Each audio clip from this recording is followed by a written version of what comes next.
It's time for 515 Fantasy Football.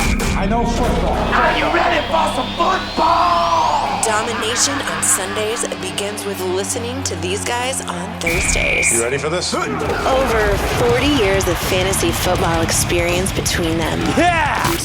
One is a proud veteran of the United States Marine Corps, husband and father, entering his 18th year of fantasy competition. Brian Eikenberry. The other, also a proud husband and father, is one of the winningest fantasy minds in the state. Celebrating 24 years of excellence. Andy Hall. Let's get the game on! It's showtime. The 515 Fantasy Football Show with your hosts, Andy Hall and Brian Eikenberry. Thank you, lady. Hello and welcome. 2 hours jam-packed with fantasy football talk. I am Andy Hall, joined as always by Brian Eikenberry. How goes it, gal? It's going pretty good, getting a little excited, doing a couple of mock drafts, kind of getting in the groove of things again, kind of greasing the hinges on the old laptop again for normal reasons now. Yeah. Right. I have done one draft already. Yes, you have. And you are very happy with it. Oh, my God. Well, I mean, here's the thing. It's an 8-team league. Okay? So you better have a stack team. Everybody's got an all-star team. But my team, wow. The best of the best. It's very impressive. I enjoyed it. I did note that there was a lion on the roster. Yes. 2 lions on the roster, actually. Okay, so I drafted Amir Abdullah late, which I was pretty happy with because right now, I mean, he's the de facto starter. Mm-hmm. Yep. I also ended up with Golden Tate, I believe. I thought you had Stafford. Or no, you're right. I did. You're right. Yeah. If you had the trio, I'd be more than happy for you. No, there was a point at which I was looking at either Tate or one other guy, and I took the other guy. You took the other guy. Yes, I did. That's okay. I understand. Not everybody can take their favorite teams. But anyway, they say you don't win championships on draft day. No, you sir do not. Well, I was just going to say I totally disagree. See, no. Championship. No. It's going to happen. I would say the championships are won weeks 6 through 9. 6 through 10, playing that waiver wire. You're such a conventional wisdom guy. It drives me am. crazy about you. I just want to swing for the fences and just be like, dude, I'm the champion. I say that all the time. Right. Don't work out so well. No. But that happens. But anyway, I've been through one draft already, which was a lot of fun. I have a few more. You and I went from not sharing any leagues together to sharing now 2 leagues together. Yeah. One of which is run by you, and one of which is run by a good friend of mine, and I've been involved with for a number of years. Yeah, I'm pretty excited about it. I know some of the people who are in my league that I run are not too happy about it. But that's okay. It's good. We're going to bring in some competitive spirit. We're going to really kind of ransack, bring the championship back to where it belongs. I'm looking forward to it. And probably, you know what? We should even be posting pictures of this on social media. We should get that group involved there so people can make fun of our terrible drafts and in-person drafts and draft boards and all that stuff. Well, they are 2 very different leagues, the one you run versus the other one.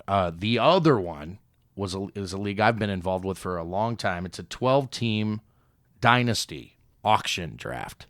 Yeah, I'm it's exciting. a little nervous. It's Full such disclosure. a geeky league, though. That's what you'll love about it, Brian. It's a total geek league. Yeah, it's Because we own, like, restricted free agent tags, and we have franchise player, and we have, rookie contracts, and, it's amazing. it was one of those things that's a little overwhelming at the beginning, and I'm just kind of like, oh, what did I get myself into? But then I realized it's mid-July, not even in August yet. It's 12:30 at night or in the morning, and I'm like, what am I doing? I need to go to bed. I'm getting up in like 5.5 hours. It's not even football season yet. This is ridiculous. This is why we are who we are. This is who we are.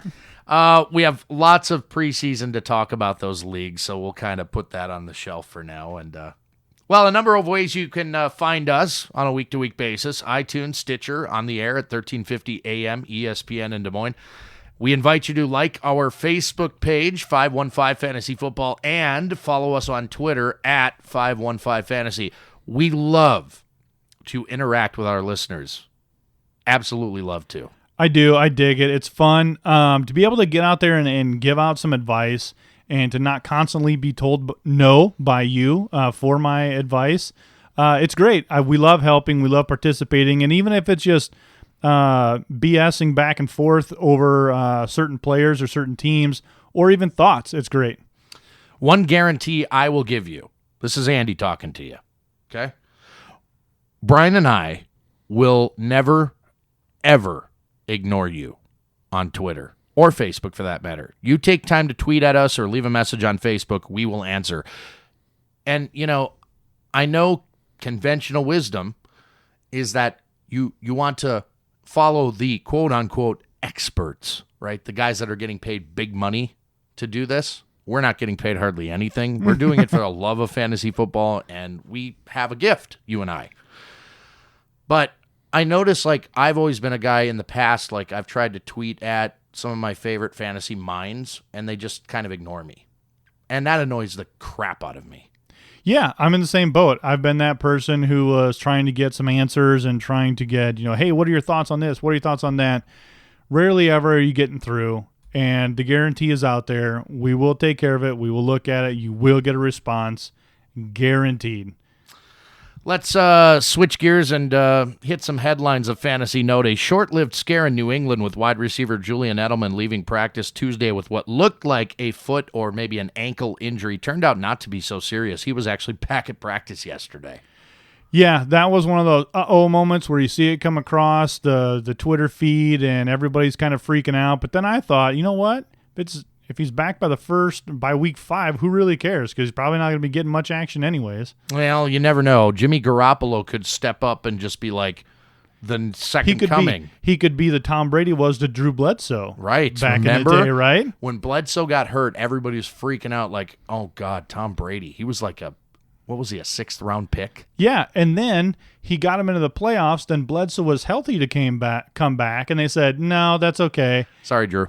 Yeah, everyone was freaking out because you don't lose your starting job to an injury. I know. But he lost the starting job to an injury, and totally it paid off. Yep. Chargers wide receiver Stevie Johnson has been ruled out for the entire season with a meniscus tear. So a little bit of trouble there in San Diego. I actually saw him as a guy that could be a late-round flyer. Yeah, definitely late round. I've been burned a couple of years now for San Diego receivers, and it's like there's an injury plague there. Maybe they should move. One of my favorite sleepers of the year is a San Diego wide receiver. We'll talk about that a little later. Seahawks tight end Jimmy Graham, he was removed from the PUP list yesterday and reported he's down to his playing weight coming out of college, 260 pounds. Do you see a bounce back for Jimmy Graham in Seattle? Yeah, I definitely do. You could see as the year went on, they learned how to use Jimmy Graham. They learned how to do it. He felt more comfortable in the offense, and you got to see what's going to happen. And I think that was just a preview of what this year's playbook is going to look like. Steelers tight end Ladarius Green continues to run separately from the team during 11-on-11 drills. He's apparently still recovering from ankle surgery that took place back in January. I'm starting to get kind of a red flag on Ladarius Green. Not that I've been targeting him thus far, but he's a guy some people have had their eye on, considering what Heath Miller was able to do with Big Ben for so many years in that offense. But Ladarius Green apparently not 100% ready to go yet, which is a little alarming. Yeah, there's always that, saying, fool me once, shame on you. Fool me twice, shame on me. Yeah, way to not screw that up, George W. So it looks like it's coming. It's one of those things where injuries start to pile up early and often. You're best just leaving it for the sucker in the league. So Hall of Fame game, of course, was canceled, which we could have done a whole show on that. Oh man! We also could do a whole show on the first episode of Hard Knocks, by the way, which just was on last night. I caught the season opener, and they're in Los Angeles, of course, with the ever exciting Jeff Fisher. Yeah, woo! Oh my God! Anyway, everybody's kicking off their preseason here in the next couple of days, including the Cowboys. They've got a few running backs on the shelf for that preseason opener on Saturday. So it looks like running back Alfred Morris will start the team's preseason opener. Elliott, McFadden, Dunbar all nursing a variety of injuries, none of which are threatening playing time during the season as of yet, but we'll see what happens there. Of course, a lot of people have their eye on that Cowboys backfield. Yeah, it's definitely important, but I think it goes to the bigger picture is teams are no longer risking it. I even seen that the Steelers are expected to sit most of their offensive starters. They're not even going to hit the field. So Real quick, this is the last one, Brian, and I saved the best for last. Lions wide receiver Golden Tate may not actually be the team's number one. He's had an issue dropping passes in camp, and free agent signing Marvin Jones has impressed. Your thoughts? Yeah, no. Garbage. I don't buy it. However, Golden Tate was never a number one receiver. You have to remember that. He was never a number one in Seattle. Moving to Detroit, he was comfortable, and he had some of his best time in Detroit. So there you go. Take that. I still think Antagonizer. Marvin Jones is going to be the bigger bargain come draft day for most people. If you take Tate, you'll be very happy with what he can do for you, but I think Marvin Jones will surprise a lot of people in Detroit. I really do. Any team with a lion on is a good team. One of my sleepers for the year is Marvin Jones. There you have it. Stick around. We've got a lot of ground to cover over the next couple hours. We're going to have a PPR discussion. We're going to talk auction. Got the pop quiz on the way, training camp battles, and new faces and new places. But coming next, we're going to talk coaching changes in the NFL. You are listening to the 515 Fantasy Football Show on 1350 ESPN Radio. Welcome back. It is the 515 Fantasy Football Show, episode 2 of the new season. Andy Hall joined by Brian Eikenberry. Quick reminder, you can find us on Facebook and Twitter. Facebook at 515 Fantasy Football, Twitter at 515 Fantasy.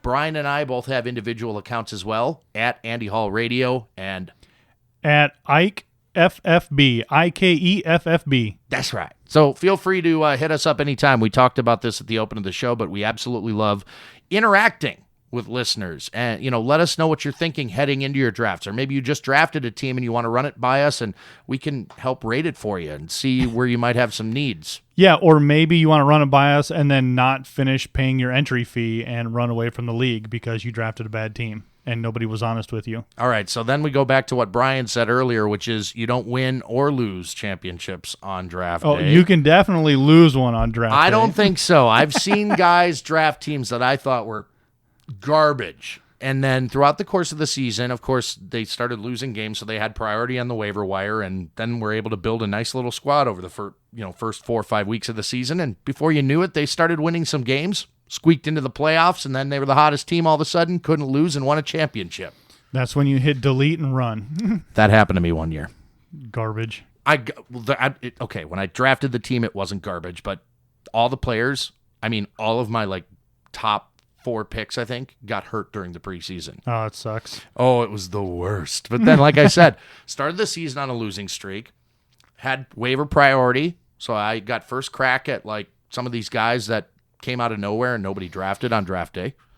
Then I started winning some games. Then I squeaked into the playoffs and arguably was one of the hottest teams headed in. I hadn't lost in 7 or 8 weeks. Anyway, I blew through that bracket, won that championship. Oh, were guys bitter. Oh, they were so bitter. Because after what had happened in the preseason, they all wrote me off. And I paraded all year in front of their faces, in front of their families. Peacock on full display. Dude, it was total peacock. So anyway, like I said earlier, we've got a lot of ground to cover over these 2 hours. What I want to do right now, Brian, is spend some time talking about coaching changes, and specifically head coaching changes, because I find that especially when an offensive coordinator gets a head coaching job, whether he's been there before or not, he tends to be the guy that calls the plays. And you can learn a lot by looking at the history of an offensive coordinator as to how he's going to run his current regime as a head coach. Wouldn't you agree? Yeah, absolutely. You see it time and time again, and then most of the time it doesn't pan out because there's that ego thing of, I was a coordinator, I know how to call the plays, and then, it just doesn't work out, and that's the coaching carousel. So the first of the head coaches I want to talk about, Hugh Jackson, who was the offensive coordinator in Cincinnati. He's now the head coach of the Cleveland Browns. And I don't know about you, Brian, but I expect a lot of running. As OC in Cincy, his team's ranked no lower than 7th in rushing attempts, no higher than 22nd in passing attempts, and especially considering his quarterback situation, they're saying Robert Griffin III is the number one, taking snaps with the number ones. But after what Josh McCown was able to accomplish last year, very surprising. How is that working? Very surprising. I have no idea, but you have got to figure that it was some lobbying on the agent's parts of RG3. I mean, it had to have been something, because why would you do that to McCown? It doesn't make any sense. We know what Griffin is able to do when he's able to stay healthy and when an offensive line can keep him safe. Now, granted, Cleveland's got a pretty good offensive line. They're a really good run-blocking offensive line. And therefore, I'm just going to go ahead and throw my hat in the ring here and say that, considering his quarterback situation here in Cleveland, I think that this suggests that running backs Duke Johnson and even more so Isaiah Crowell are being undervalued in drafts. I think I'm comfortable saying that. Yeah, absolutely. The Browns were the Jets of 5 years ago, where the rule was, you don't draft a Jet. What are you doing? You kidding me? I think that's more of the Browns this year, where you don't want a Brown on your team. But if you go down the roster and strategically place them in the back end of the draft, I think you might be able to snag some gems like Duke Johnson. I think that's a huge opportunity that people just kind of skipping over, and then you snag him up late, you look like a champ. If you're in a PPR league, Duke Johnson's a no-brainer. But I think even, in standard leagues, he's going to get enough touches where he might be worth it as a flex play during some weeks, especially, considering the matchup, But I think Isaiah Crowell, especially for me, is a guy that's being vastly undervalued in drafts. So I think he's going to see a lot of work this year, and that's a good thing for Crowell owners that felt like maybe you were going to be writing him off. But we'll see what happens.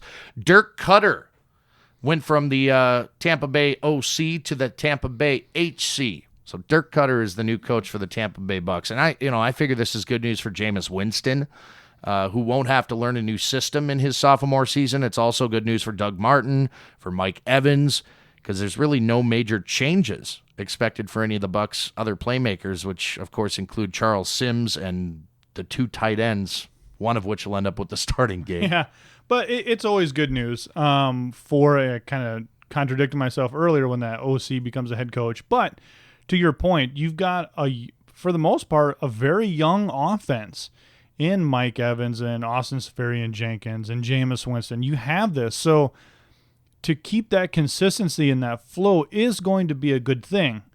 It is the Bucks, on the other hand, so take that with a grain of salt. Well, again, it could be really good news for somebody like Mike Evans if the team's running behind quite a bit, has to throw. Look what happened in Jacksonville last year.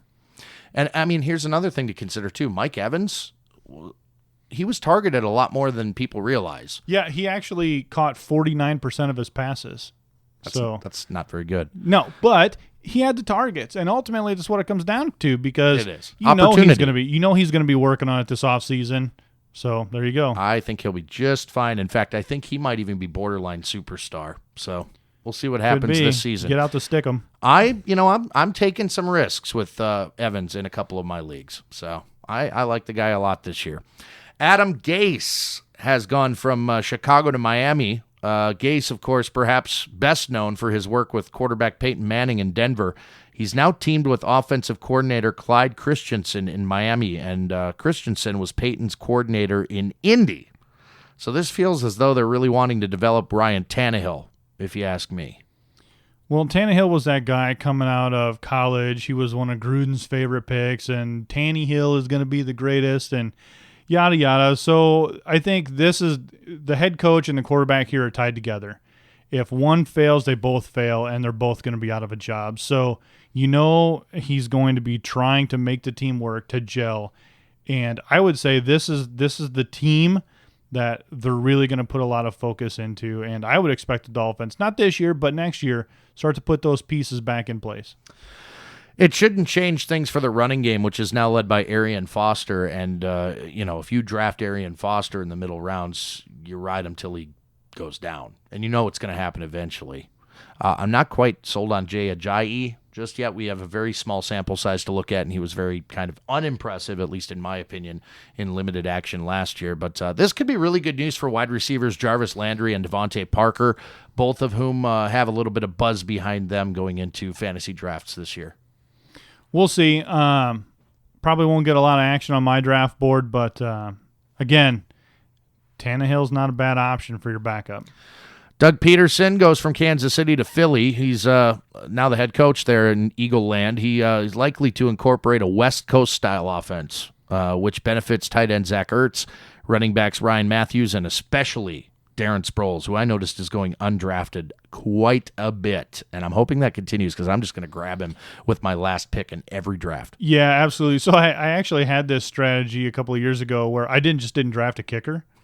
I would take that last pick on a flyer, and I would roll with no kicker until the very first week, and then make my decision, make my final cut, and then snag a kicker off the waiver wire or free agency before it started and just grab one, because you had a tough decision to make. It's like, God, do I really want this kicker, or do I want to pick up someone like Darren Sproles? And you're going to get a good look at those position players in the preseason. Absolutely. So you get that. Yeah, you go with a no kicker strategy. Not bad. Yeah, you hear about the zero RB. Well, Brian is starting a new one. It's called Zero Kicker.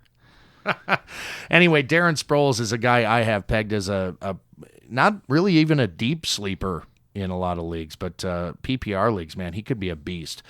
Arrow down for Jordan Matthews and other Eagles wide receivers who likely will be running primarily short routes, and their quarterback situation there in Philly is just ugly. Yeah, you got Sam Bradford, who didn't even want to be there. You have the rookie, is it Wentz, that's in Philly, and nobody knows what's going to happen with him. He could end up starting in week 1 for all we know. Yeah, as we were going through this, I'm like, God, is this really a head coaching position that you wanted to take? Is this the real life? Just wait another year. There's going to be another team who needs a coach next year. Just wait this one out. Ben McAdoo goes from the OC of the Giants to the head coach, and this is great for Eli owners who have seen 2 consecutive seasons of over 4,400 passing yards under the McAdoo offense. He also set a career high for touchdowns and completed nearly 63% of his passes last year. The Giants should continue to take to the air early and often with weapons Beckham and Shepard, and the running game will continue to take a back seat. The Giants, Brian, have yet to produce a 1,000-yard rusher in 2 seasons under McAdoo, and I think that's going to continue again this year. Yeah, for someone who drafted Rashad Jennings, that's not a surprise. And he could be okay depending on where you draft him. I mean, if he's your running back 2, you're in trouble. Yeah, it was last year because I was rolling the dice and just got a little greedy and overshot my landing strip a few times. So if you got Eli like I do in our league that you just joined, Brian, you're sitting pretty. I only wish I had Odell Beckham on that team. That would be sweet. Mike Mularkey goes from the assistant head coach position to head coach in Tennessee. Quarterback Marcus Mariota, he sounds like he's going to be under center much more often this season. Remember, he did a lot of shotgun last year. And with DeMarco Murray in the backfield, I think the Titans are going to run a lot. I mean, think of Dallas and what they did with DeMarco the year that he led the league. I mean, he had over 400 touches, right? Yeah, it was a ton. Yeah. Let's hope he stays healthy. I think the way the Titans are building their team, watch out. They're one of those teams that's a big sleeper that has a real opportunity. So I think the Titans are going to run a lot until they can't, at which time you should expect guys like tight end Delaney Walker to continue to be a target monster. Finally, Chip Kelly from Philly to San Fran. The pieces are in place in San Fran, or pieces that are in place in San Fran, I should say, much more suited to Kelly's style, I think. Trouble is the pieces aren't all that great as a whole. That's the issue there. Yeah, I'm down on 49ers again this year, so I'm trying to steer clear. And that'll do it for coaching changes, at least the major ones. A few other coordinator positions. Maybe we'll cover those throughout the course of the rest of the preseason. Stick around. We got a lot still to come here on this episode. Auction discussion, PPR, the pop quiz is still on the way, and we're going to talk training camp battles here in just a bit as well. But up next, new faces in new places and how it might affect your fantasy strategy. This is the 515 Fantasy Football Show on 1350 ESPN Radio. Welcome back. This is the 515 Fantasy Football Show. Andy Hall alongside Brian Eikenberry. You're hearing us on 1350 AM ESPN Radio in Des Moines, or on iTunes, or on Stitcher. There's a lot of places you can find us, Brian, and that's a good thing. Yeah, even when you're at work, if you're at work, punch it up on the computer. There is a listen live option in the top right of the 1350 ESPN website. Gotta love that. So we're going to talk new faces in new places. There's been some movement. Woo-wee. And I think there's a couple things to consider here, Brian. Number one, in fantasy players like ourselves, I think we're guilty of not looking at all facets of a move. And when a player moves to a new team, I think we tend to focus more on, well, how's his offensive line, or how's his quarterback, or, who's his coach and what's he going to do with him. I think you also have to follow the money. I think we're guilty of not looking at contracts because you can tell how much a team intends on using a player by how much they're going to pay him. And that info, generally speaking, is pretty easy to find. Yeah, that's a good point. You're bringing in a stud running back and then you're only paying him half of his previous contract. What are your intentions here? Or even looking at the guaranteed money. Are they expecting somebody to not make it through the end of the season? So there's a lot of stuff like that. Or is a lot held to bonuses? A special tip from your friends here at the 515 Fantasy Football Show: follow the money. We begin with Brock Osweiler, who went from Denver to Houston. And here's a case where you don't necessarily have to look at the money because their intention is to plug him right into that lineup and let him play with some of those weapons. Yeah, absolutely. I mean, the contract between Denver and Houston was not that much money. I mean, for normal people, it's a lot of money, but for athletes, it wasn't that much money. And the situation he's going into in Houston, I think he is set up for success. Let me watch the first couple of preseason games, but he's not somebody who's off my list by any means. Agreed. Robert Griffin III, we mentioned just a bit ago, went from Washington, where he was a clipboard guy, to Cleveland, where he now apparently is running with the ones for the Browns. Yeah, it's one of those things. Moving on. Yeah. I don't even think you know what? Honestly, I think McCown's the starter week 1. Has to be. Why it's just would so you not? Weird that he's running with the ones. Check the money. How much is guaranteed? I'll have to look at that. Matt Schaub going from Baltimore to Atlanta. It's just a 1-year deal, not really worth talking about. It's just kind of an in case Matt Ryan goes down. Nick Foles, who we talked about on last week's show, and then, of course, he signed right after our show. He signed with the Kansas City Chiefs, so he looks to be the backup to Alex Smith there. Moving into running backs now, Chris Ivory signed a pretty sizable deal with the Jacksonville Jaguars. 5 years, $32 million, $10 million guaranteed. So the intention there is to play Ivory and sort of complement T.J. Yeldon's style, if I'm not mistaken. Yeah, seems reasonable to me. Yeldon, of course, couldn't find the end zone if his life depended on it last year, so I think Ivory will be the guy when they get up close. I think probably getting the red zone, Ivory will be the guy.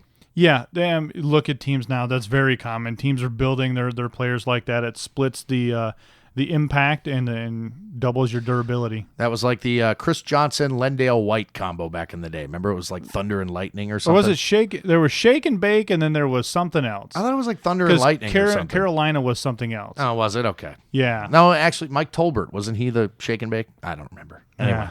Lamar Miller, this is perhaps one of the most notable moves in fantasy football circles, going from a Miami team that never appreciated him to Houston, where we have high hopes that he will be a complete fantasy football stud. He signed a 4-year, $26 million deal, $14 million of that guaranteed.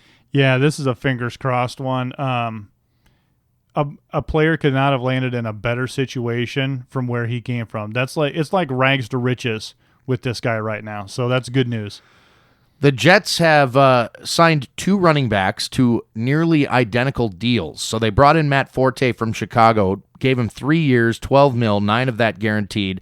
Bilal Powell, who impressed a lot of people and frustrated people last year too, Ivory owners specifically, like me. I hated watching Powell and what he did in the second half of that year last year. He was incredible. And so what they did with Powell is they gave him a 3-year deal, $11.25 million. Slightly less than Forte, and $6 million guaranteed, a little less than Forte. Well, Forte is going to get the contract based off of his name and prior production. So would it surprise you to see Bilal Powell being the first and second down, and Forte comes in on third down for passing routes? One of my biggest sleepers at the running back position this year. Yeah, I mean, no. Who would do such a crazy thing Don't like ever that? Draft Bilal Powell. Terrible. Don't draft a Jet. Let me grab him. I like drafting Jets anyway. Community service. Long right? history of that. But it suggests that the two of them will be kind of equal partners in that backfield, so that's exciting. Absolutely. Yeah. Split back sets and everything. Indeed. Alfred Morris from Washington to Dallas signs a 2-year, $3.5 million deal, $1.8 million of that guaranteed. That tells me basically he's insurance. They might look to move Darren McFadden before the season begins. That is something that's out there. But Ezekiel Elliott's the guy. That's that. And we can move on from Alfred Morris. We'll see how he absolutely. does. Reggie Bush signed a 1-year, $1.5 million deal, $375,000 of that guaranteed. He moves from San Fran to Buffalo, where it's another case where a guy, they're just going to see what he's got, if anything, left. I don't think he's got much left. Stephen Ridley, he's headed to Detroit. I'm super excited. This is a great move. I mean, they got him on the cheap, so I guess that's cool. Yeah, and it's just kind of like real teams are kind of like fantasy teams. If you can get a running back late, take an insurance waiver, you never know when it's going to pay off. Aside from the knee issues he's had here in recent years, Ridley's a guy that has proven that he can do it. He scored double-digit touchdowns at least once with New England, so sure. There's that. On to the wide receiver position, the biggest money. If I were to tell you or ask you the question of who got the most money at the wide receiver position out of the free agent signings, who would you think it would be? Marvin Jones? It was Marvin Jones. They had to. They had to. 5 years, $40 million, 20 of that guaranteed. That is an incredible deal right there. And we kind of alluded to it a bit ago when we were talking headlines. Golden Tate, who's assumed as the number one receiver in Detroit, had a case of the drops, and Jones has looked pretty good, and he got signed to a big fat deal. So what's the argument against Marvin Jones being a number one and possibly there in Detroit? Well, I guess you could look at, what do you classify as number one?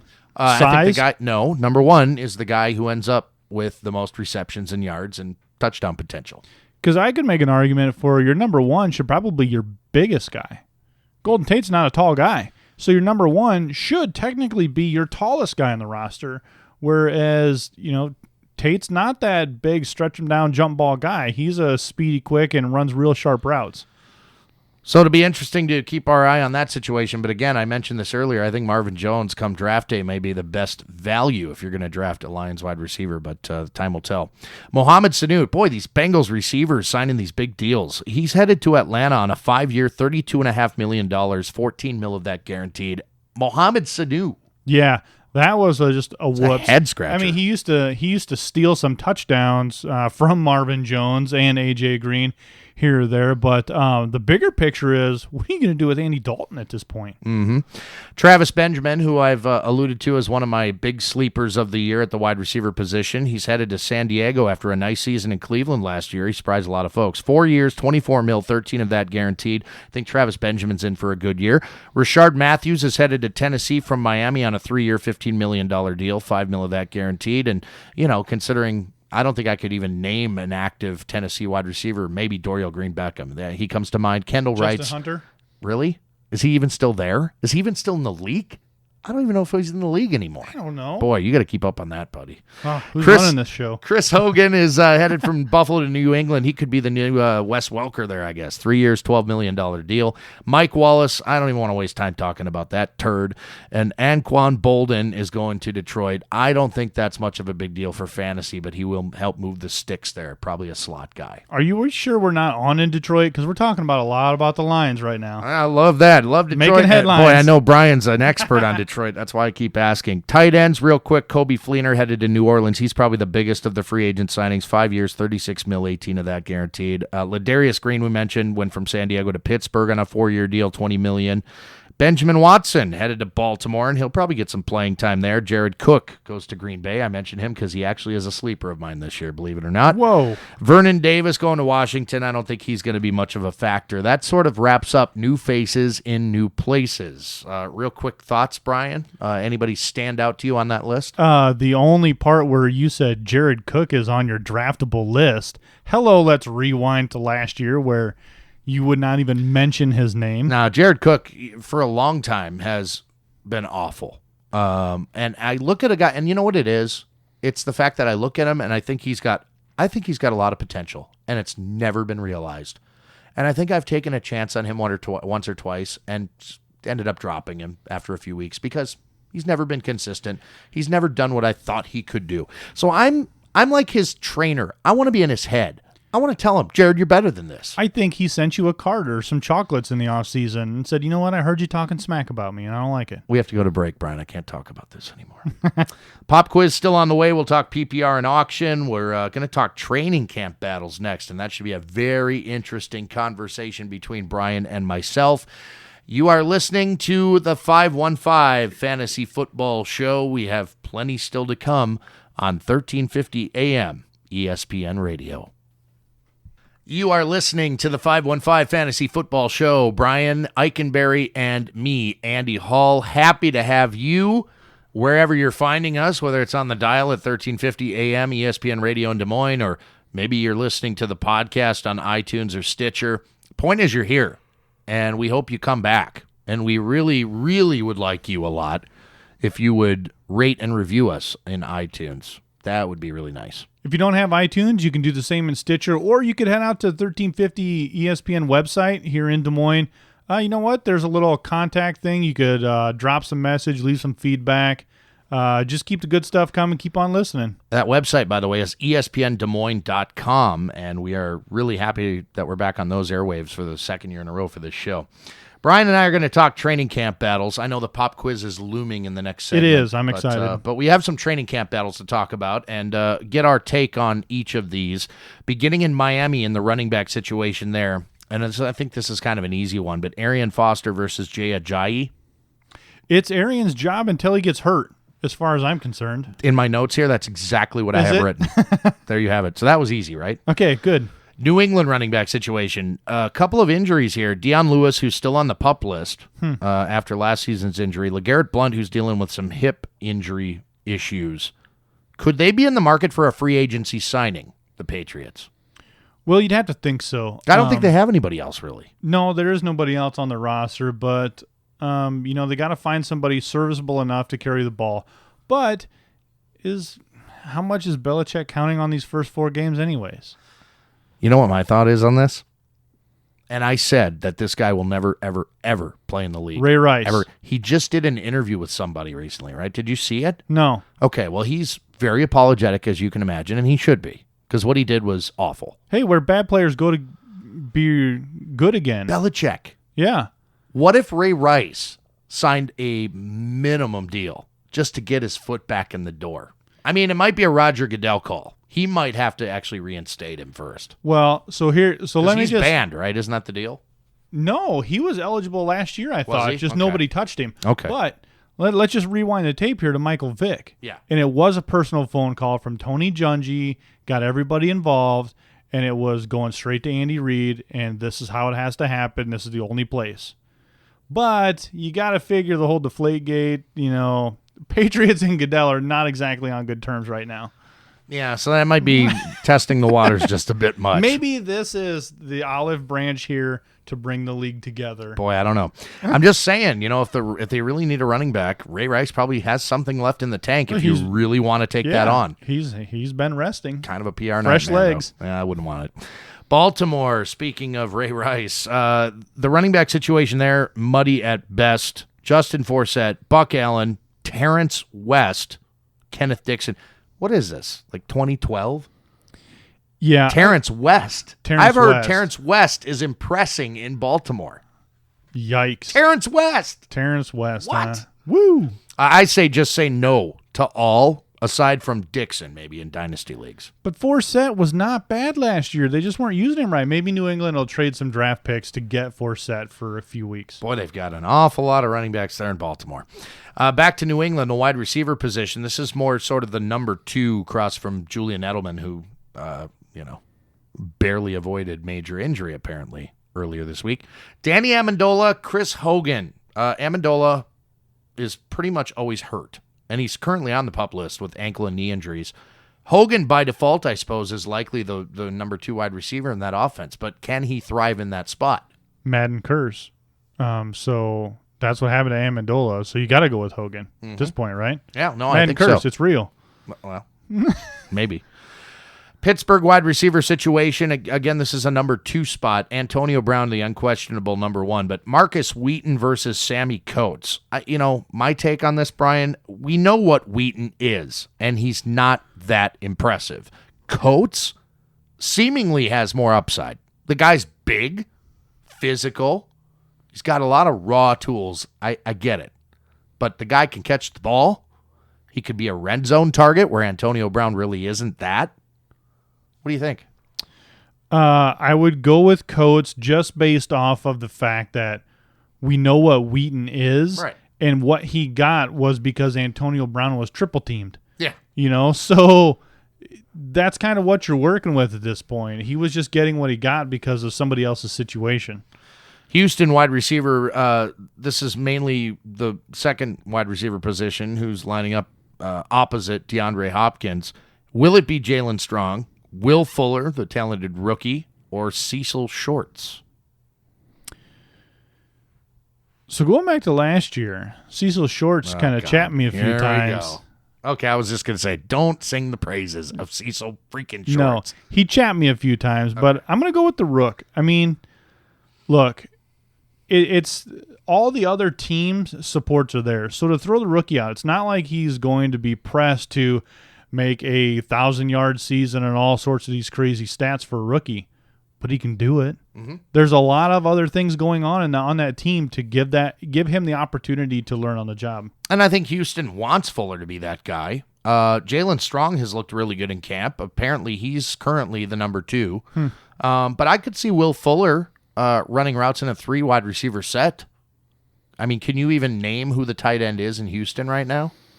Nope. CJ Fedorowicz? Oh, no. I think that's it. It could be. I mean, sure. Yeah. My point here is that if they're going to throw the ball, it's going to be wide receivers. Yeah, absolutely. So maybe they'll run some 3 wide receiver sets, and Will Fuller will get his that way. So either way, dynasty leagues, I would definitely look at him as a first-round selection, no question. Tennessee wide receiver situation we alluded to a little bit ago. Dorial Green-Beckham versus Rashard Matthews, who came in from Miami. You know, there's a lot of upside for DGB. Mm-hmm. A lot of upside there. He showed some flashes last season. But Matthews is I think he's a proven commodity. He's not flashy, but he did the job in Miami. He had some really nice weeks. Yeah, he did. So considering where Tennessee's at, what do you think? I don't think you can lose either way here. I do think it's one of those situations where they're both going to be serviceable. They're both going to be average at minimal. They're not going to be terrible. So to me, you have to look with who's got the biggest upside, and I think it's DGB. The Chicago running back situation, most assume Jeremy Langford will assume the role of lead back in that offense, but the talented rookie Jordan Howard is involved, and I believe Kadeem Carey's still on roster. So, Langford looked good in place of the injured Forte last season, but something tells me Howard's going to get some looks here. I don't think so. So we're going to disagree on this one. Okay, so you think John Fox is the kind of coach that's going to dedicate himself to one running back, because he does have kind of a history of that. Yeah, that, and they shut Langford down last year. Okay. They shut him down. He was doing great, and they're just like, you know what? You can go sit on the bench now. We're going to save you for next year. We do not need to risk anything with you. Oh, when Forte came back. Yeah. Well, that didn't surprise me at all, because they were going to move Forte anyway. They might as well have run Forte into the ground. But Langford was better than Forte. I know, but again, you might as well get what you can out of Forte while he's still in I think it's the Langford show. I think he's going to get 20, 25 carries a game, and that's opportunity. That's all you want. Just a minor disagreement there between you and me. Not a big one. We're due for a big one here I think soon. The pop quiz is coming up. Pop quiz is going to do it. Soon. All right. New Orleans wide receiver situation. You got Willie Snead and Michael Thomas. Which of those will line up opposite Brandon Cooks in the offense? Actually, I think they both should see the field. It's New Orleans, and that's how it's going to be. They're going to run 3 wide receiver sets all the time, 24/7. They're going to do it. But if I had to pick, I'd take Snead. See, I think I would go Thomas, because I think Snead reached his ceiling last year. I think 1,000 yards is probably a ceiling for that guy, considering Brandon Cooks is already there, considering all those running backs can catch passes. Mark Ingram can catch passes, and they got Kobe Fleener there now too. So I take Thomas because it's kind of a long play. It's a dynasty play. It's probably a good time to own Drew Brees. Very good time. I've got Drew Brees in my top 4. Yep. And we're going to talk more Drew Brees coming up here. Just a hint. San Francisco quarterback situation. This is interesting. Blaine Gabbert calling Kaepernick. I mean, who really cares? But it's interesting because Chip Kelly is ultimately going to make the call, and I think Kaepernick could very well be the week 1 starter here. It's going to be just based off of all of the bad blood that Kaepernick was having through everything last year, even into this offseason. And then Chip Kelly, and magically all that talk just went away. In Green Bay, there's a fight over the third wide receiver position. Jeff Janis, Jared Abbrederis, Devontae Adams. Now, they really want Adams to be the guy. He was so bad last season, though. But I think they still want him to be the guy. Abbrederis, though, could be the number 3. You know, Jeff Janis, for his playoff heroics and being kind of a fan favorite there, he's kind of on the roster bubble, to be honest. He might not even make the team. So, real quick, the last training camp battle here is Tampa Bay tight end, Austin Safarian Jenkins, Cameron Braid. Currently, Braid's job to lose, but due to ASJ knuckleheadedness combined with headstrong HC, that's kind of what they're dealing with there. So, whose position it'll be, time will tell. The pop quiz, aforementioned pop quiz, is coming up here very shortly. Brian looks nervous. Stick around. You're enjoying the 515 Fantasy Football Show. Into the second hour of the 515 Fantasy Football Show on 1350 ESPN Radio. We have reached that point, Brian, that point of the show where I take 3 questions, fire them at you individually. There has been no preparation here. Brian has not seen these questions. And no matter how Brian answers, I'm going to reply with the correct answer. Yeah, this is the part of the show that I absolutely love.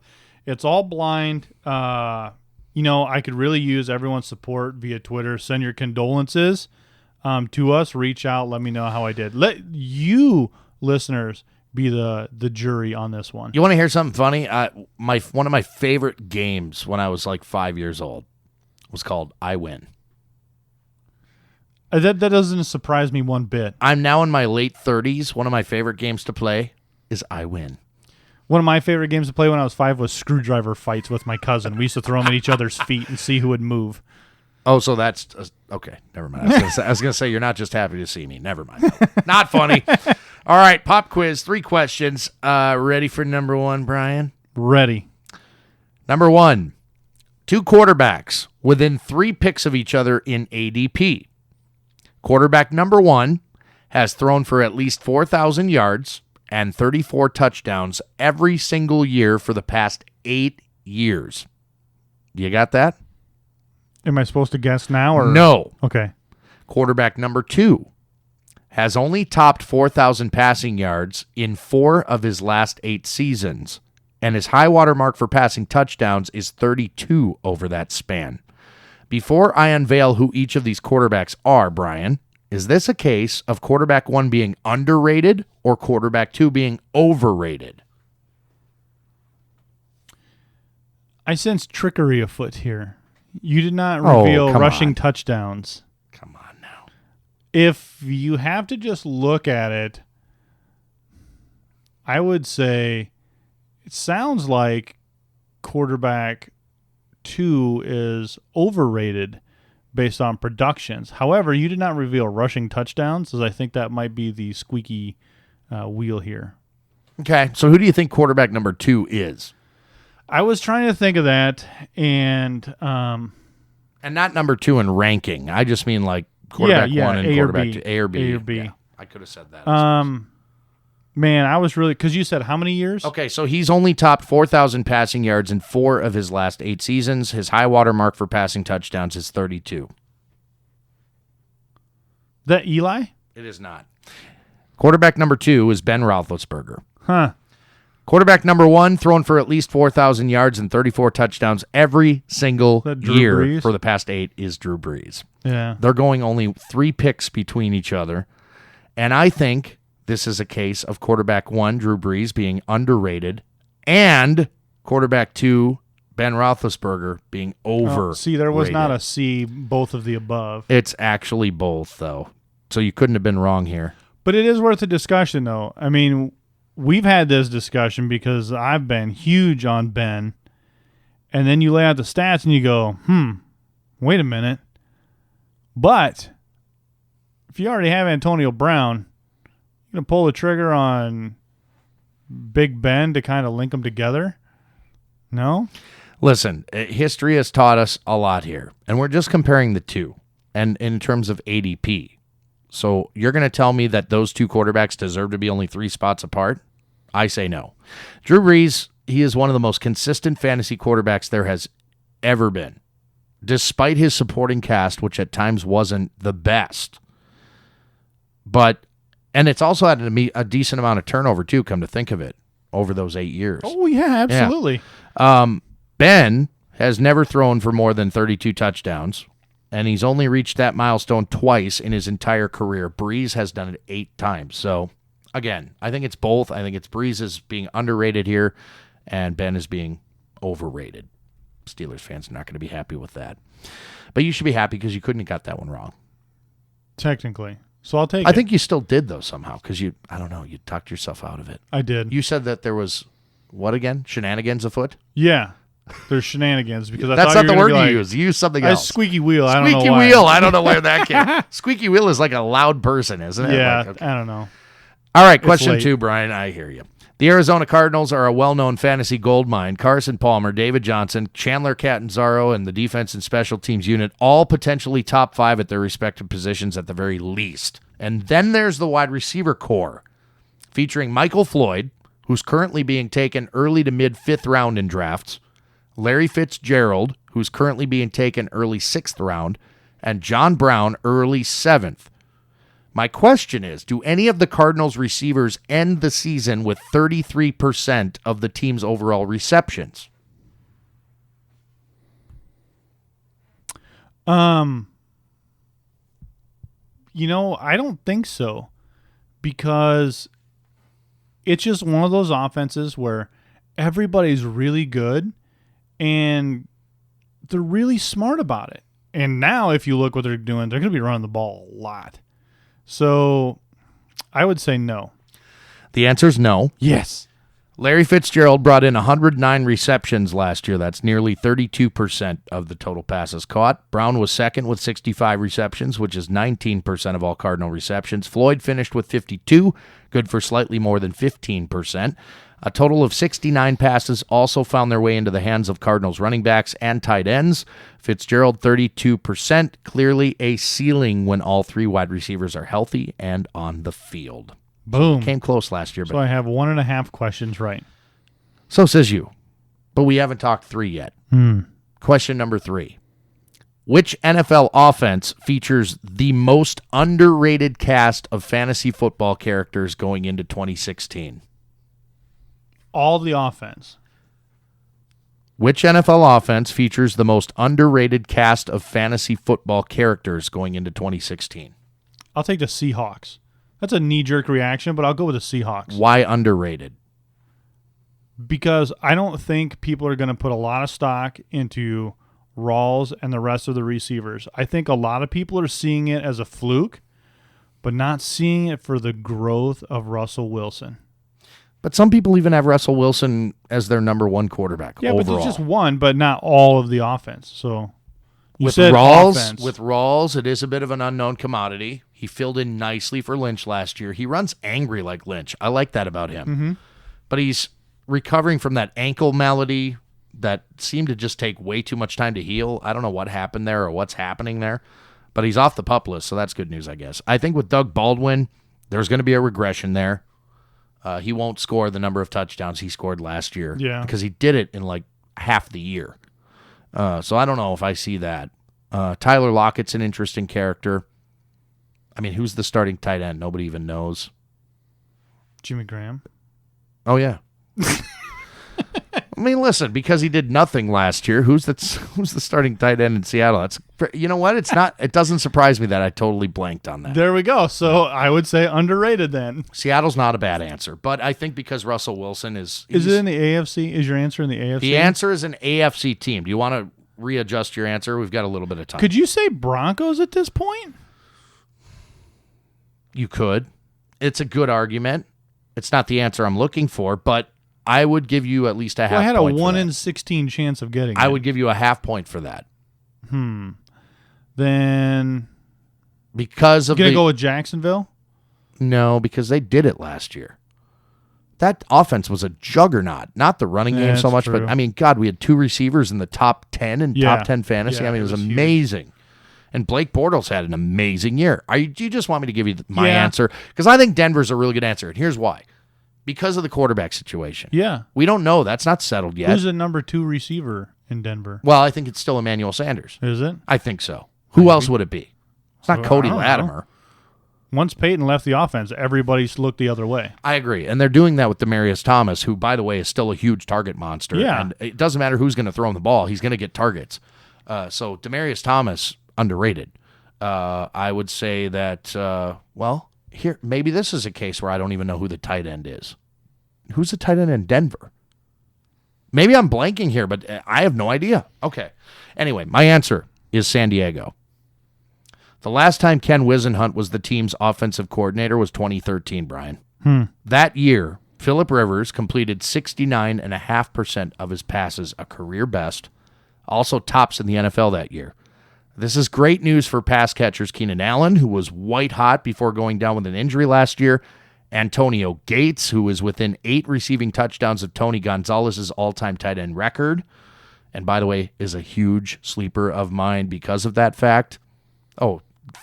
Rivers is going to get him that record. You watch. He'll score 9 touchdowns this year. Running back Danny Woodhead, he's always underrated. Wow.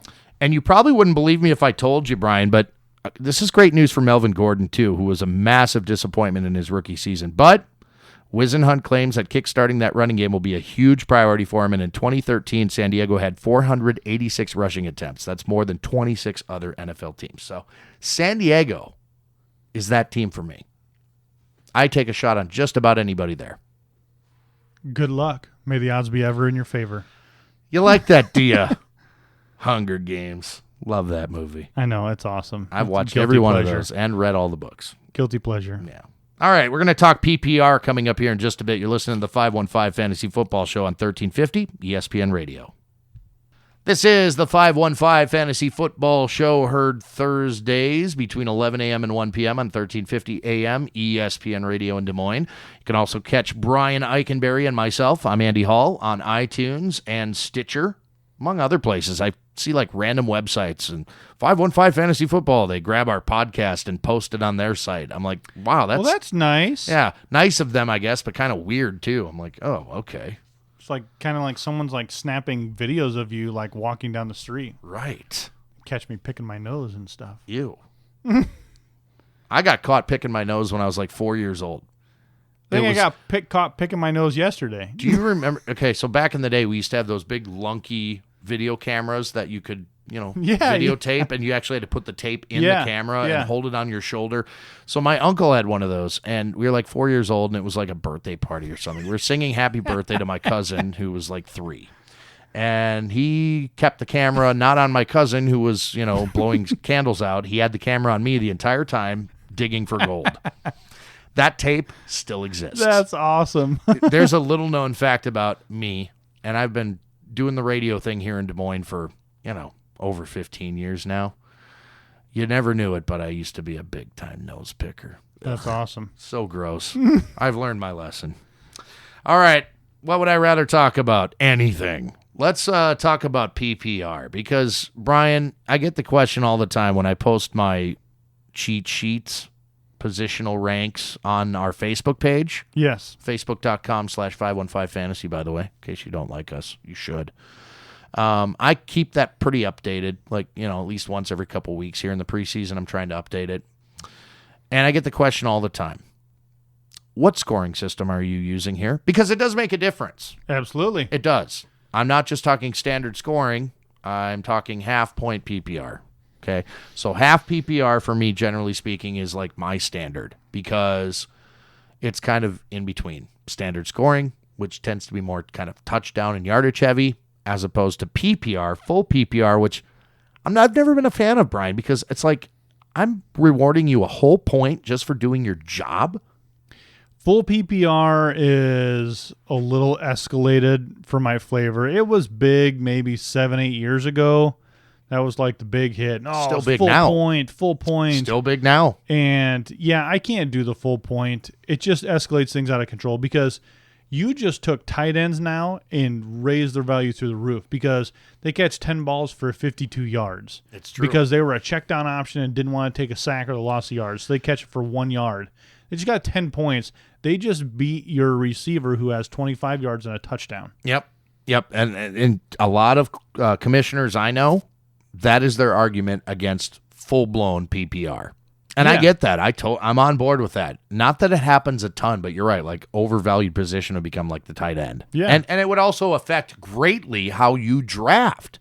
So you can't just go into a PPR draft thinking, that you're going to draft like you would any other draft. No, you have to completely reconfigure your draft board if it's PPR. So I tend to, like, when I do cheat sheets, I tend to count on half PPR. So you see running backs up near the top that catch passes and stuff, as opposed to a standard league where there would be probably more running backs closer to the top. Sure. This year's a popular year to grab pass catchers early. I mean, most consensus, most drafts in ADP, you see Antonio Brown going off the board first. Then you see Odell Beckham going off second. Then you see Julio Jones go off third. Now, there's reason for that. Okay? Antonio Brown was number 2 overall in targets last year. 193 targets last year. That's huge. 80 points. Oh, no, it's just targets. Sorry. No, I'm talking targets now. Just strictly targets. And I think this is an important metric to look at when you're considering in a PPR draft who you're going to put up near the top. Number 2 in a lot of drafts is Odell Beckham. Odell Beckham was number 7 with 158. Julio Jones, considered basically a top 3 pick in PPR drafts, was number 1 in the league last year. He led the league with 203 targets. 203. When you look at some of the numbers, you can look at receptions and things like that, but I like to look at targets because that's intention. Like, the quarterback is like, I want you to have the ball here. Sure. It doesn't always happen that way. But 203 targets could have translated into 203 receptions, theoretically. Yeah. So there are times where you can consider somebody like a Julio Jones a top pick. And I think Antonio Brown right behind him at 193, only 10 targets behind him. I think, most people are making that, who's the Less more than one a explosive. game. Yeah. Well, Brown he's done it, now 2 years running where he's been phenomenal. Sure. So you can't make the argument against him at number 1. But when you're in a PPR draft, I think you're probably looking at, I'd say of the 12, if you're in a 12-team league, let's assume a 12-team league, full PPR, how many of those first-round picks are going to be pass catchers versus running backs? In a full 12, Full PPR. Yep. Man, it's got to be like the first 2 rounds, right? No, because there's running backs that catch the ball too. Yeah, but geez. I mean... But a guy like Adrian Peterson, for example, who doesn't catch passes, he drops down the list quite a ways. I mean, your Duke Johnson's looking pretty tasty. Well, David Johnson's maybe looking not really that tasty. Yeah, David Johnson looks great. Gurley's going to be involved. Some of the other running backs that catch a lot of passes. Mark Ingram would be. I mean, if you look at his ADP right now, I think he's underrated. He's a pass catching guy. Yeah, absolutely. All of your usual suspects at the wide receiver position. Here, let me run down the target monsters from 2015. So Julio Jones, I mentioned, number 1. Antonio Brown, 2. DeAndre Hopkins, 3. Demaryius Thomas, we mentioned a bit ago. He was 4th, 177. That's a lot. Brandon Marshall, 5th. Jarvis Landry, Miami, 6th. No, that should not surprise you. Jarvis Landry, target monster. And he'll be a target monster again this year. And he returns kicks. Well, I don't know if that's going to happen this year. We'll see. They might want to protect him, actually. So after Landry is Beckham, Allen Robinson, Mike Evans, Larry Fitzgerald, Michael Crabtree, Emmanuel Sanders, T.Y. Hilton, and then we finally get our first tight end. Who do you think the number 1 tight end in targets was last year? Number 1 targeted tight end. 133 targets over the course of the season. Can't be that obvious, and it's Gronk, is it? It is not Gronk. Yeah, I didn't think it'd be obvious. It's going to be one of these, like, Delaney Walkers, I bet. Delaney Walker. Ha-ha! Guess who was number 2? And he's down the list a ways. There's a lot of receivers. There's Eric Decker, A.J. Green, Amari Cooper, Golden Tate, Randall Cobb, Brandon Cooks, Jordan Matthews, Kamar Aiken, who's another sleeper this year. Hint, hint. But then you get your next tight end, and who would that be? It's not Gronk. Nothing's coming to mind. Gary Barnidge. Wow. Oh, yeah. Gary Barnidge, who again this year, no matter who ends up taking those snaps at Cleveland, is going to be getting a ton of targets. Yeah, he is. He had 125 last year. Exact same number as Travis Benjamin, who was wide receiver there in Cleveland. And he was the number 1 there last year. No question about that. So Benjamin is after Barnidge, and then your next tight end off the board, Greg Olsen. So for me, the PPR strategy is really emphasized later in the draft on those second running backs. You know, not the ground and pound guy. No. That pass catching running back who comes out. And you know, I'm going to say this right off the bat. If I was going for a second tier of running back, a backup running back who catches a ton of passes, Theo freaking Riddick. You really think you'd consider him over like a Gio Bernard? Well, I don't. Okay, so Jeremy Hill, Gio, I don't really consider those backups. I mean, those, they're 1A and 1B. Yeah, right? those are they 1A do and completely 1Bs. separate things. But I think Theo Riddick is a guy that could end up being the Gio He was Bernard to Amir huge. Abdullah's Jeremy Hill. He was huge last year for catching Similar, passes. and we talked about Danny Woodhead being underrated Oh, earlier. gosh, yeah. Here's another case where Danny Woodhead in a PPR league, he might even be the first guy you look at, even before Bernard. Oh, yeah, absolutely. Woodhead is huge in that business. Yeah. Who are some other pass-catching backs you like? I think Duke Johnson should probably be considered. Oh, yeah, absolutely. I mean, his value just skyrockets. I mean, people are drafting him pretty hefty anyways. But you throw in the PPR element on top of that, it really goes through the roof. Le'Veon Bell, once he gets through his 4-game suspension. No question about that. Devontae Freeman. Boy, Yeah, here's how's a case that where gonna pan out, Here's huh? a case off because he is like the man. He catches passes. He's probably, he could be one of the most explosive pass-catching running backs in the NFL. And people are underrating him this year. Was it a one-hit wonder? Here's what everybody wants. They all want, for some reason, like all these experts, and I always put the quotations up, quote unquote experts, because I'm just a guy, right? Mm-hmm. I love fantasy football, but these experts, for some reason, they want Tevin Coleman to be the guy there. And They want everybody him keeps because- trying to push Tevin Coleman on me like soccer is being pushed on me all the time. I don't want to be into soccer. I don't like soccer. Guess I what? don't It's like the same thing soccer. about Tevin Coleman. I don't like him. I like Devontae Freeman. People want him to be that because that's who they thought he was supposed to be. Yes, because of where he got drafted and all Right, that. absolutely. They were wrong. They can't take the hit on the ego. That's right. We're never wrong. We One win. of us is always right. We win. Yeah, it's usually if This show is 100% accurate. it's not me, it's Brian. We were right on Barnidge last year. Give me a break. Nailed it. We're going to talk auction here in just a little bit. We hope you do stick around. Coming up, Brian's got a very special segment. Do you want to give us a hint as to what it's about? I can't without. See, now you put me on the spot. Do you have to give us the title in order to hint it? No, we kind of alluded to it. It's something I am very guilty of. It's my biggest advice that I never take. It's something that makes you want, it makes you greedy, and it's almost like having beer goggles on when it's a late night at the bar. It increases your appetite. It's making you want to draft somebody, and everybody else is going to laugh at you for doing it. Very interesting. So that'll be the final segment, but coming up next, Brian just joined a league with yours truly, and it's Brian's first auction situation. So we're going to have a conversation about that here in just a little bit on 1350 ESPN Radio.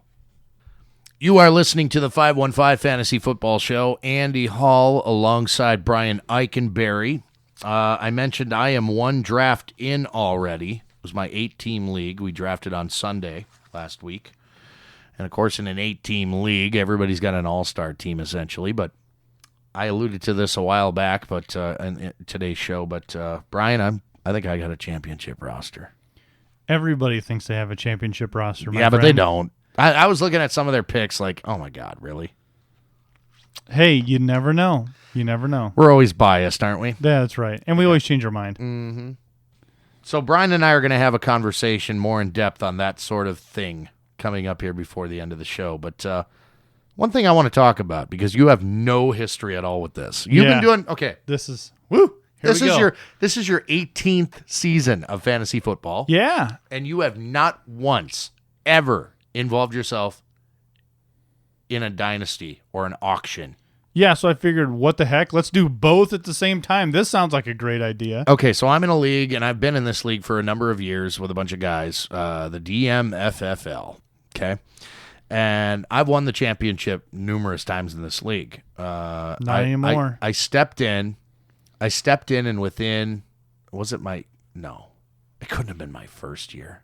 I'm getting all nostalgic here. I don't want to recount how many championships I've won, but I will tell you I've had lots of success here.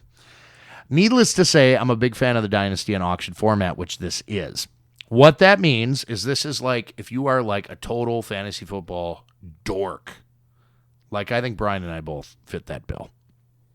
You are totally into this. Yeah, I am. You want to own contracts on guys. You want restricted free agents and rookie contracts and franchise player and you want to get them unlike you would get them in a snake draft where you would just, you're waiting on your turn.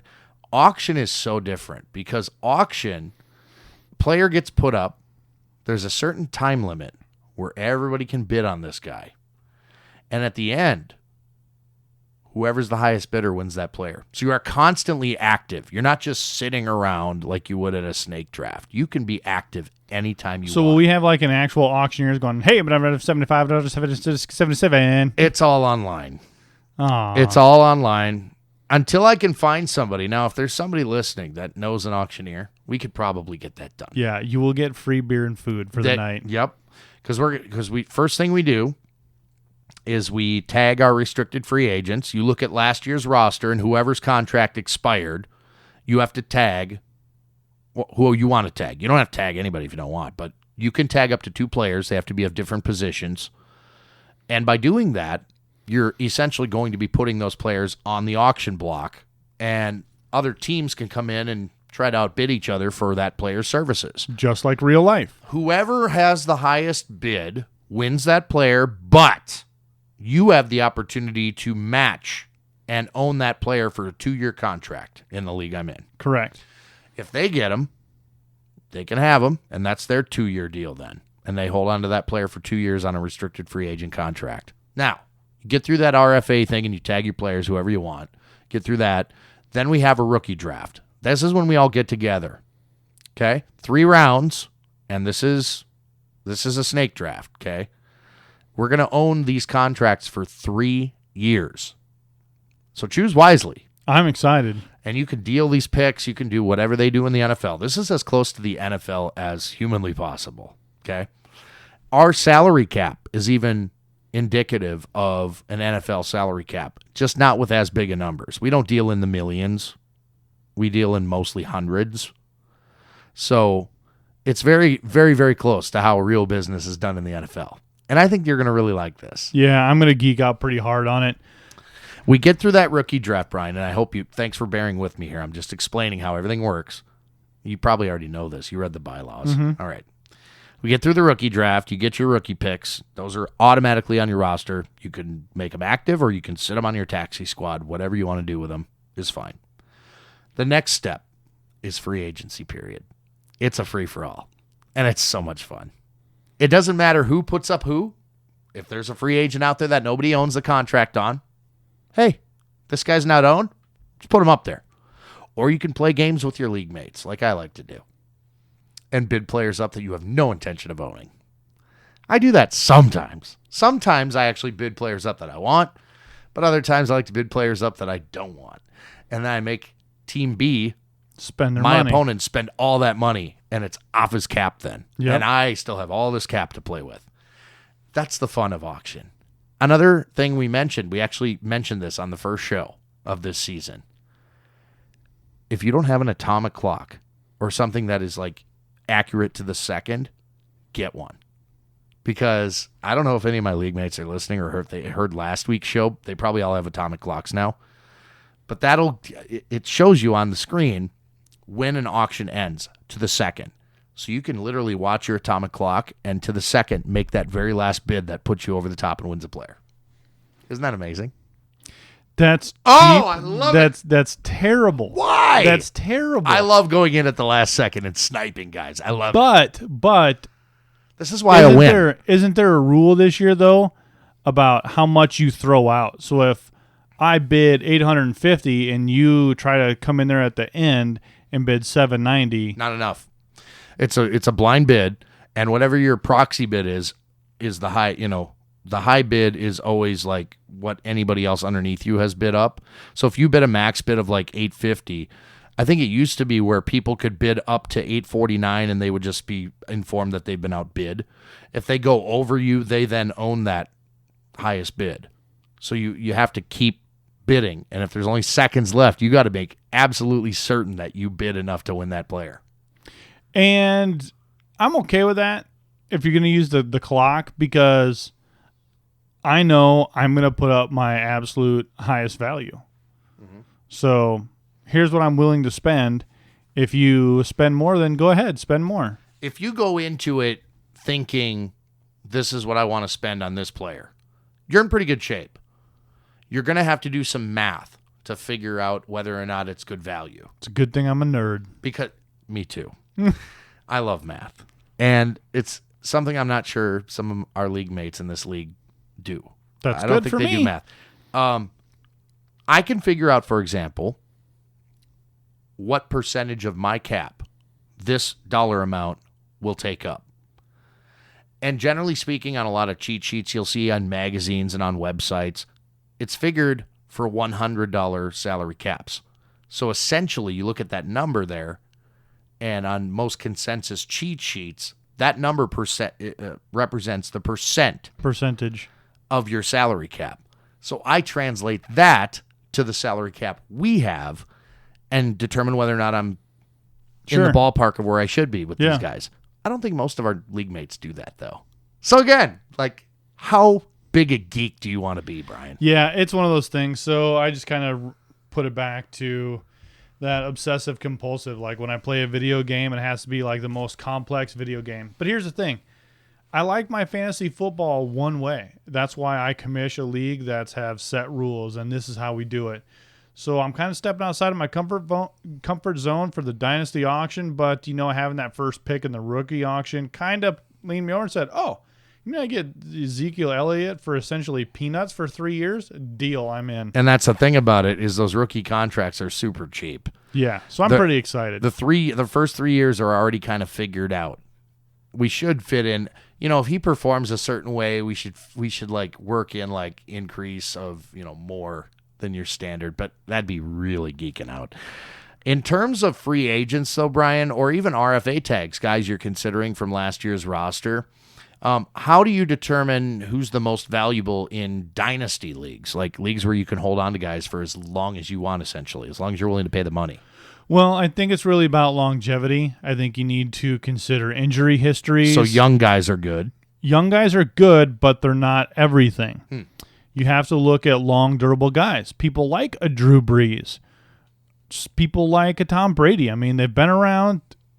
You also have to look at those older veterans who people have written off that might come in to save your salary cap, So yeah, but I'm kind of all over here on this, and I think I'm going to come in, shock the world, sweep your league, and then you're going to kick me out. I think you're in for a rude awakening, buddy. We'll see, pal. Because, the most valuable guys, honestly, in dynasty leagues, if I'm being honest with you here, and I shouldn't be, but the most valuable guys are the young guys. Yeah. You know what I mean? Like, you get them cheap. At the top, it's like Andrew Luck is so valuable in a league like this. Or, Odell Beckham. Oh, my God. DeAndre Hopkins. These guys are really the top-notch valuable guys. You know what I mean? So Todd Gurley would be another one of those. Guy like Adrian Peterson, down the list a little ways. I think you and I will have more conversations on this show about dynasty and auction. It's a very interesting concept, and if you've only been doing snake drafts your entire life and you've never involved yourself in a dynasty or an auction or both, keep listening to the show, because my goal is to get more people to at least try it. It's so much fun. And if you have guys in your league who are actually pretty active and they like to play, they like to be active and do stuff, there's not sitting around like there is with a snake draft. So. Yeah, I definitely think you need someone to bring you in to the system. All right, friends, one last segment, and it's all Brian next. Keep it here. 515 Fantasy Football Show on 1350 ESPN Radio. This is the Fantasy Football Show, 515 style. 1350 ESPN Radio is our home. You can also catch us on iTunes and Stitcher.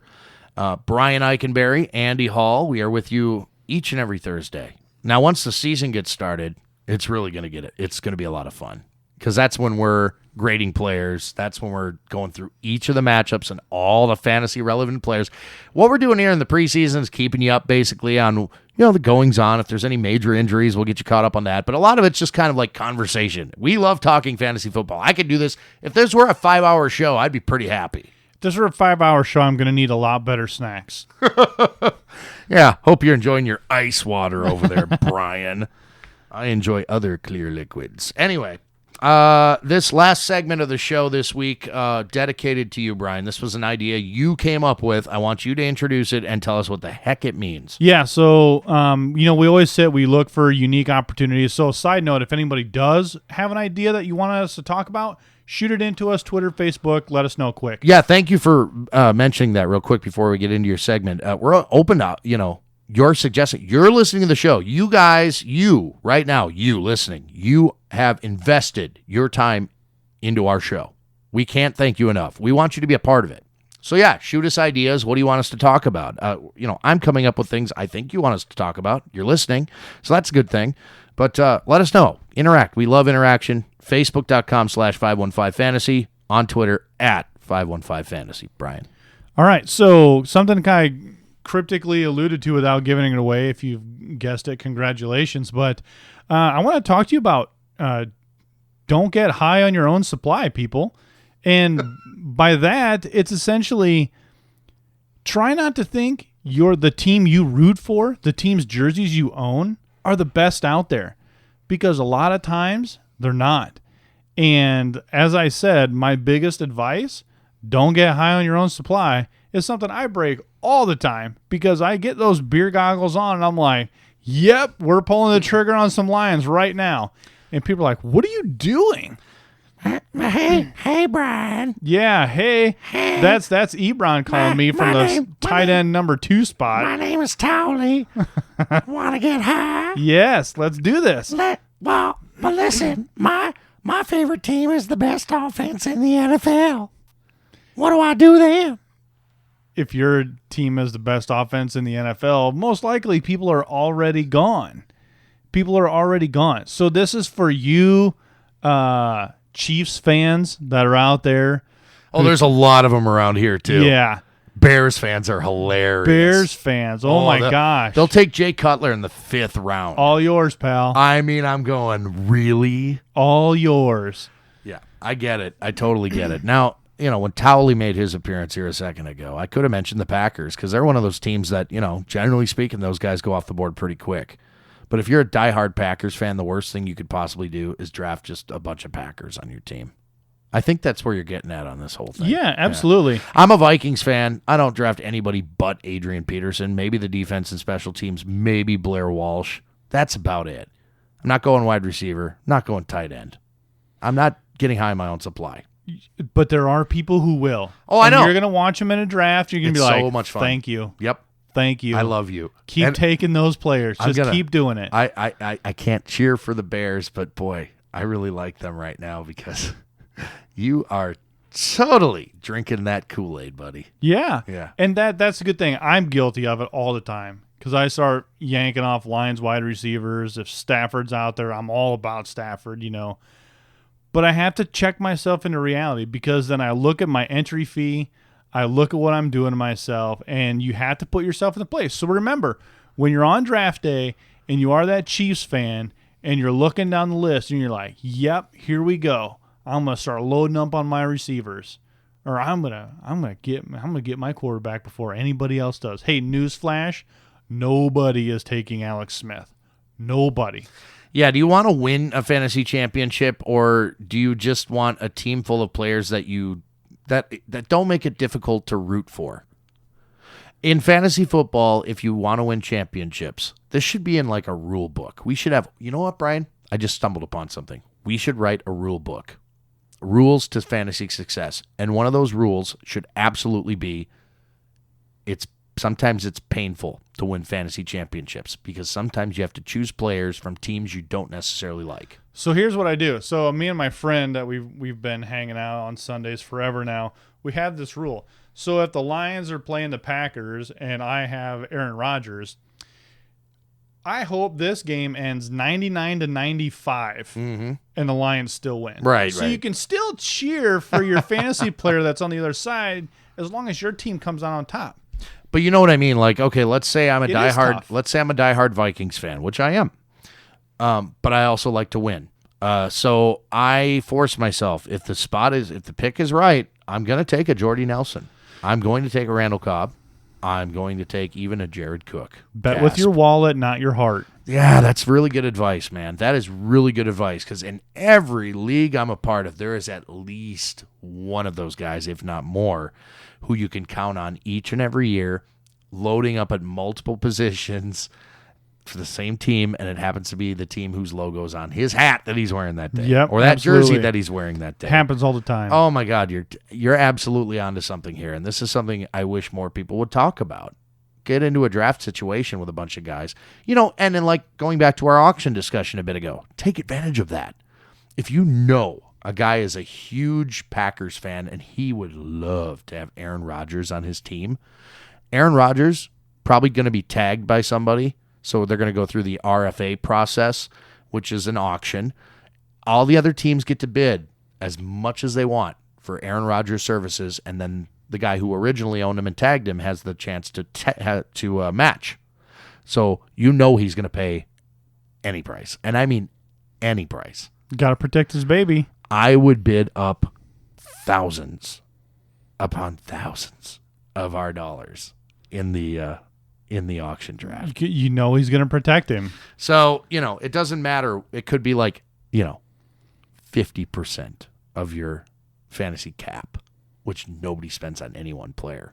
But because this guy's a huge Packers fan, he wants Aaron Rodgers really bad, he's not going to give him up. Because that would be like giving up on his team. Absolutely. That's so smart. We're on to something. See, we're on to something. I like this a lot. As long as my face is on the cover of the book. So you, needless to say, will not do that with Lions players. But if the value's right, you'll take a guy and you'll be very happy. If the value's right, it's there. But it is hard to control. It's hard to control. You have to do it, but think back. Think of our show. What would Andy and Brian do?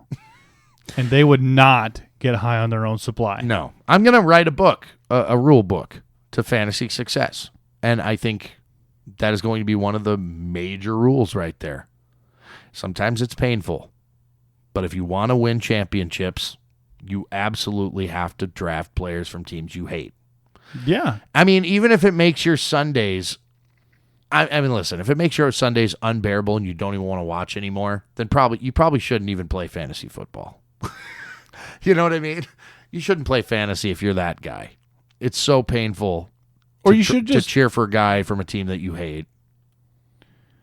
But it's money.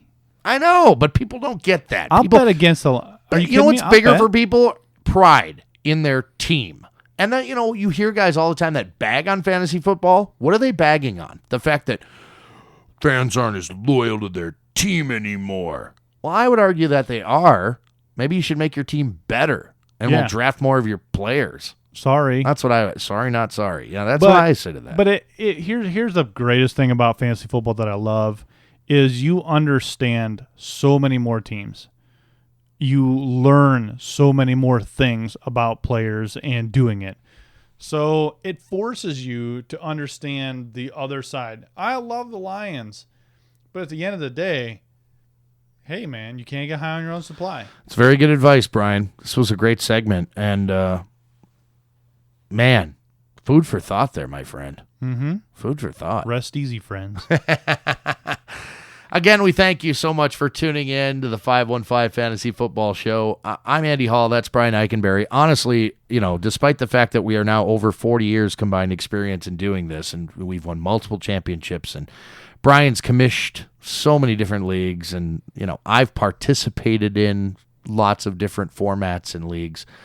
Despite all of that, we're just a couple of dudes sitting across from each other at a plastic table with a couple computers set up and, microphones, and, it's bare bones, but you know what? We love doing this. and we have the same passion you have. And we can't thank you enough for investing your time in us. We will not lead you astray. In fact, I think we got a pretty good track record even after 1 year of this. Absolutely. Hosting this show, that is. I got some awesome feedback last year from some folks that won their leagues, and they did it with our help. Yeah. They took Gary Barnage off the free agency wire at week 4 when we told him, Yeah. hey, keep an eye on this guy. One guy that I named his team for him, the Wiener Winks, he went out there, and I just said, just listen to the show, listen to the bargain bins. He won. There you go.